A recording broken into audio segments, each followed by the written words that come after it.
Hey, Tony Gaskins here. Welcome to another episode of Car Chronicles. Wanted to pop in really quick and talk about toxic bonds. I see this a whole lot in my line of work as a life coach, and I've experienced it and seen it very up close and personal, and maybe you've experienced it too. Now, when I say toxic bonds, I'm intentionally not using the term trauma bond, but it may be very similar or if not the same thing. But just in layman terms, not coming at this from a clinical perspective, but I want you to think about if you've ever been in a situation or if you are in a situation where you become addicted to the feeling after abuse. And when I say abuse, it literally can be just control, just being controlled, being told what you can and can't wear, where you can and can't go, who you can and can't talk to, and having that feeling. So you may have a man say to you, no, you can't go out tonight. You stay at home. And your mind may process it as, oh, that's cute. You want to spend time with me. Or, oh, you're my protector. And then that turns into control. Then it turns into domination. And where at first you thought it was cute because he told you you couldn't go out with your friends because he wanted you to stay home, down the line, you start to feel more like a prisoner than a lover.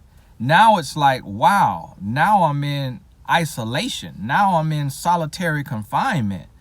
And then it goes to you being in solitary confinement and him being able to go out to the club or to the strip club. And so think about this thing and really process times that you have gone into a situation where there was a part of your heart that was not full, that was not complete. Maybe you hadn't been affirmed in your life. No one had spoke into your life about your greatness and who you can become and how you can impact and change the world. And you had a void there. Maybe you had already been abused physically, sexually, emotionally, and that created a void there. Maybe you had not experienced love at all and you didn't know what to expect. But a lot of times you find yourself in a situation where toxic behaviors start to show themselves. And we can have interactions that are negative, and then we can reinforce those behaviors, and those behaviors become addicting. So you literally can become addicted to arguing, because sometimes when people argue, some people, the release from their brain may actually give them, the chemical release in their body may actually turn them on. They may actually have a response in their private area to the yelling or the intensity of the conversation, which leads to the breakup, which leads to the makeup. A lot of people go from arguing to in the bed because of the chemical release from the brain, the emotions that are involved.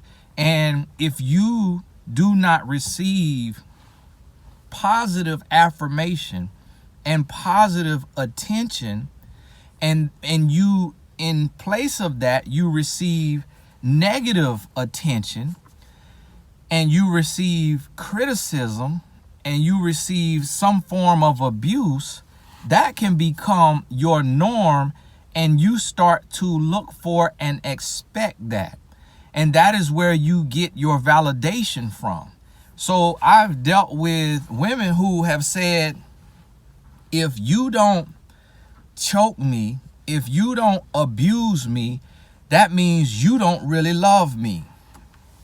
And she will say that because her mother was physically abused, and she saw that, and she saw her mother stay with her father, and her father paid their bills and put a roof over their head and put her through school. So she says, he has to love us, but yet he chokes my mom, so that must be a part of love. So then she sees that, her sisters see that, her brothers see that. So her brother goes into his relationship and he's abusing his girlfriend. The sisters go into their relationship expecting to be abused. And so now we start to seek that type of response. We start to seek some type of control or abuse or toxicity that we deem normal and necessary, and we become immune to it. We become addicted to it in the sense of not immune to it. You are addicted to it, but yet it does not break you down. It does not ruin you. And that's why I mean immune to it, because it's not really killing you.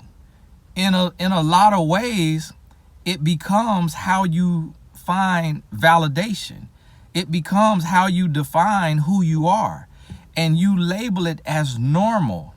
And you say, if this is not happening, then this can't be a real relationship with real hearts intertwined, with real love in the midst, if there is not yelling, screaming, cursing one another out, slamming doors, storming off, going to bed mad, sleeping in separate rooms, and sometimes even getting physical in an abusive manner.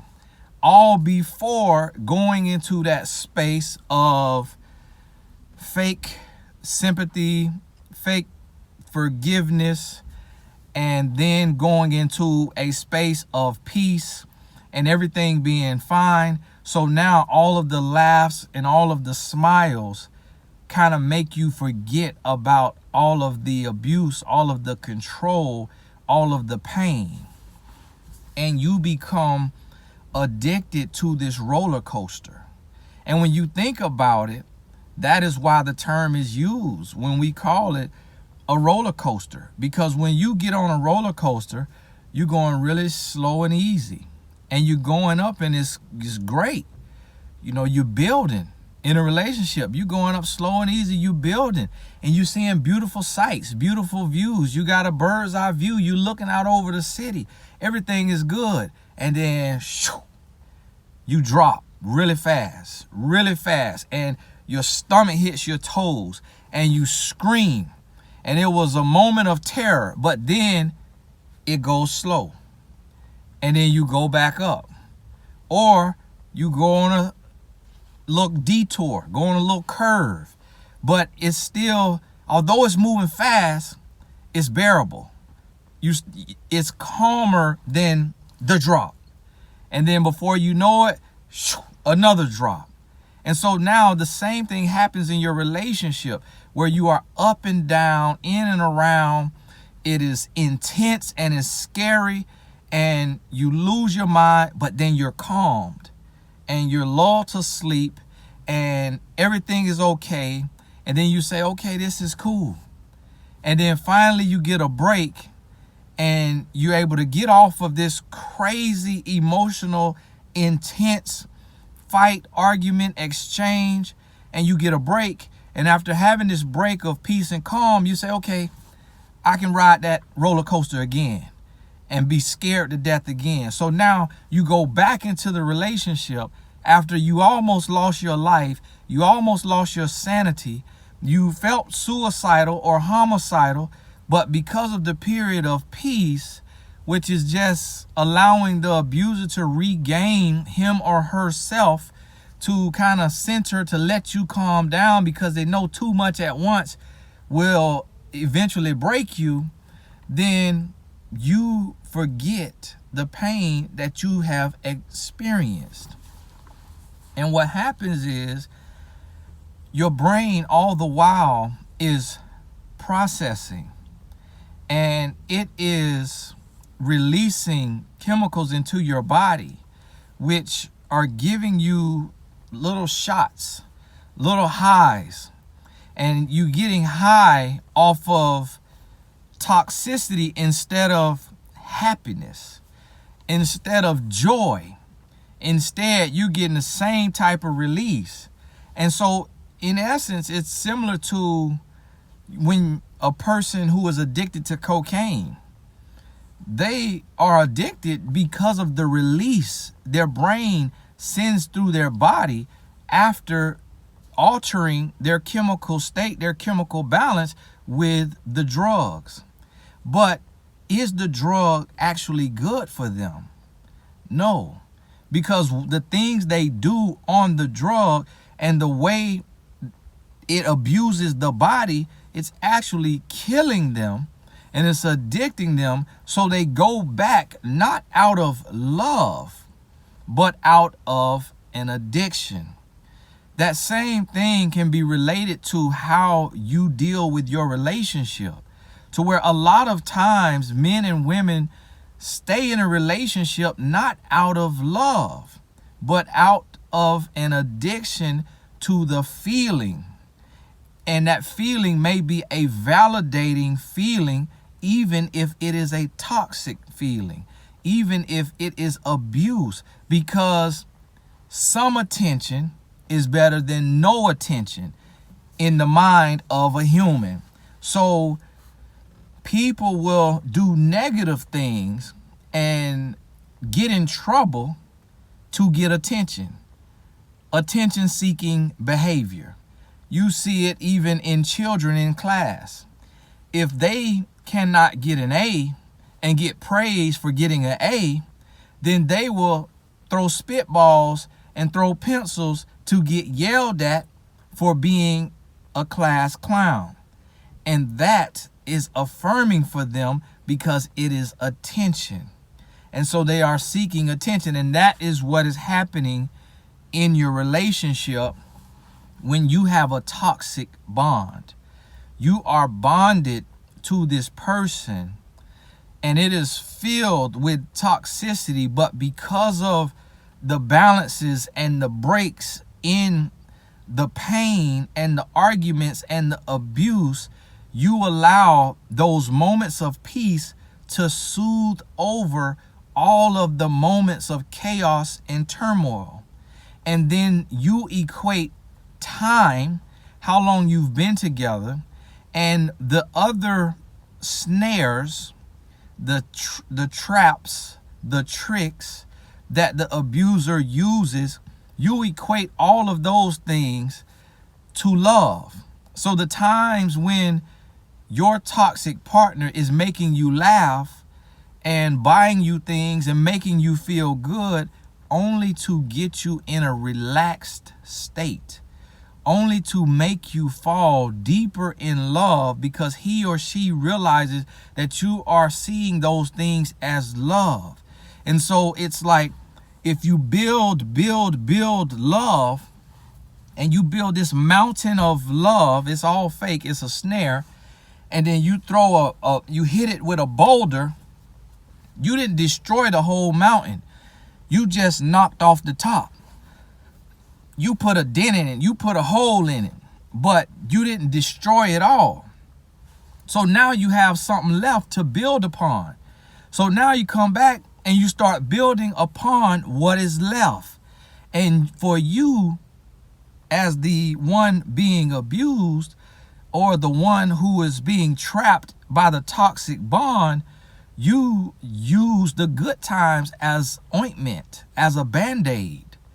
But before you're ever healed, the Band-Aid is ripped back off, the wound is reopened, and salt is poured in the wound.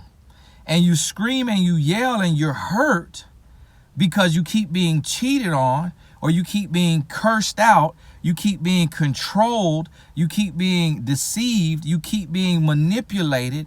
Any of this, you keep being isolated. All of this is painful and abusive, but this is all you know because you don't have real love from your mother or your father or a sibling or an ex to compare it to. Because if your past relationships fail for the same similar reasons, now you're like, well, why leave? Maybe this is just what love is. Maybe this is what a relationship is. And the answer is no. That is all lies from the pit. A relationship, a healthy relationship, has no toxicity in it. You remove all toxins from the body of the relationship, and it is healthy. You will have disagreements, but a disagreement does not have to turn into abuse, nor does it have to turn into an all-out fight or an all-out screaming, yelling argument. A disagreement is a difference of opinion that you sit down and you express yourselves like two adults, and you listen to one another. You take turns talking, and then from there you get up and you walk away seeking to understand, then be understood, and you respect one another, and you make the necessary changes to please your partner. And it is a mutual decision, and it is a mutual effort. And in the process, there was no abuse. It may have been painful because you're hearing things that you need to work on and that you need to change. You're hearing some tough criticism, but it is not abuse. It is from a place of love so that your relationship can be stronger and so that you can have longevity. So I want you to understand and really ask yourself, if you're dealing with somebody, a situationship, your ex, is it real love? Are you back or going back or considering going back because it's real love? Not just because you really love him or her, but because he or she really loves you. Are you addicted to the feeling of just having somebody instead of having nobody? Are you addicted to the attention, to the drama, to the suspense, to the thrill, because your life is lacking purpose and significance and meaning? So this toxic bond gives you your kick. It gives you your high. It gives you your thrill. And it almost becomes a toxic game. It almost is like an abusive game that at certain points you are confused if it is frightening or if it is fun. Because after all of the screaming and yelling, then comes the calm, then comes the makeup. And now you've convinced yourself this is real and this is real love. And I'm here to tell you that you're lying to yourself. You're lying to yourself, and you need to understand the difference between a toxic bond and a healthy bond, and know that a healthy bond will not break you down to nothing, will not shatter you and make you feel beaten and broken, that you need to be bandaged.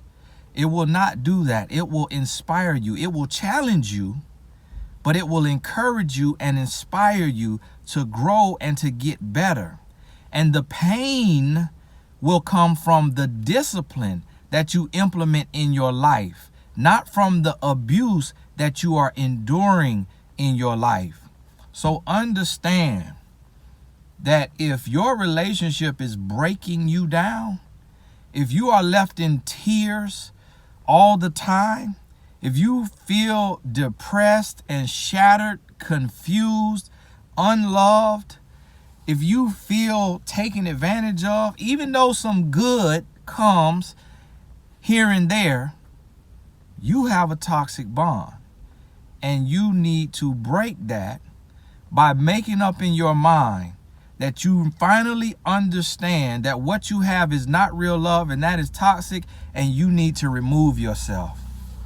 And so if that means creating a plan of exit, an exit strategy, and then implementing that plan on the due date, or if that means leaving right now, this very moment, for your safety and your sanity, you got to make that decision, and you got to be serious about it, and you got to continue you got to start loving yourself. And then you have to get an accountability partner, even if that's just a virtual mentor like myself, to remind yourself of your worth, of what love is, of what a relationship is, and of what you truly deserve in life and out of life. Hey, this is Tony Gaskins. If you are not subscribed to the channel, please hit the subscribe button. It's free. It won't charge you. I really appreciate it. And set your notifications. I release a video every day because it takes me 20 minutes of my life. So, I mean, what is that? And I'm shooting it on my phone. So some will be like this in portrait, some will be landscape, but they all coming from my phone. God bless you. We'll talk soon.